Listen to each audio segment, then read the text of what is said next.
ഈ കാലഘട്ടത്തിൽ നടക്കുന്ന വലിയൊരു സംഭവമുണ്ട്. ഉപയോഗിക്കേണ്ടതിനെ സ്നേഹിക്കുന്നു, സ്നേഹിക്കേണ്ടതിനെ ഉപയോഗിക്കുന്നു. ഈ സ്നേഹിക്കേണ്ടതിന് ഉപയോഗിക്കുമ്പോഴാണ് നിരാശപ്പെട്ടു പോകേണ്ടി വരുന്നത്. കാരണം വിവാഹം ചെയ്യുന്നത് ആ പെൺകുട്ടിയുടെ വീട്ടിൽ സമ്പത്തുണ്ട്, അത് കണ്ടിട്ടാണ് കുറേ പേരെ കിട്ടുന്നത്.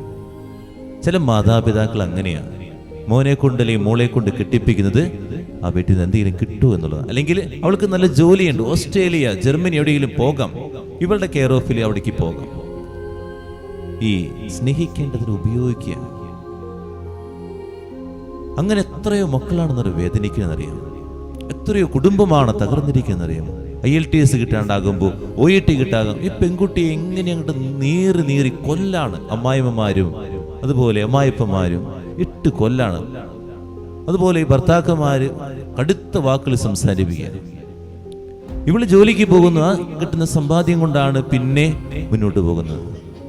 ഇങ്ങനെ കുറേയേറെ കുടുംബങ്ങളുണ്ട് എന്നുള്ളത്. ഈ സ്നേഹിക്കേണ്ടതിനെ ഉപയോഗിക്കുന്നു എന്നുള്ളതാണ്.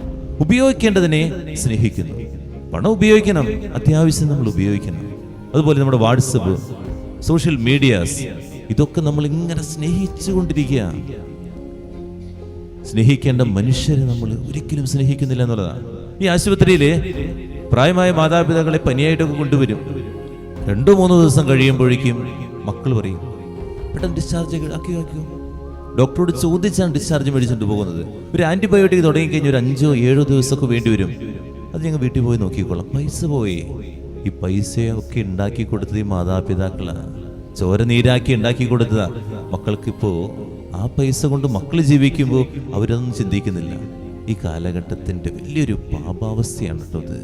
നമ്മൾ ഓരോരുത്തരും ചിന്തിക്കുക, ഞാൻ എങ്ങനെ ജീവിക്കുന്നുണ്ടോ എന്നുള്ളതാണ്.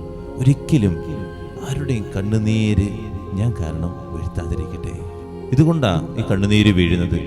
സ്നേഹിക്കേണ്ടതിനെ നമ്മൾ ഉപയോഗിക്കുന്നത് കൊണ്ടാണ്. ചില കടുത്ത മാതാപിതാക്കൾ, ചില കാഠിന്യമുള്ള അമ്മായിമ്മമാർ, അമ്മായിപ്പന്മാർ, ഭർത്താക്കന്മാർ, ഭാര്യമാർ, അവർ കാരണം എത്രയോ മക്കൾ ആത്മഹത്യ ചെയ്യുന്നറിയോ, എത്രയോ മക്കൾ കരയുന്നതെന്നറിയോ. ചിന്തിച്ച് നോക്കുക. അവരൊക്കെ ഒന്ന് ആത്മശോധന ചെയ്ത് നോക്കുക. നിങ്ങളൊക്കെ എന്തിനാ അങ്ങനെയൊക്കെ ജീവിക്കുന്നത്?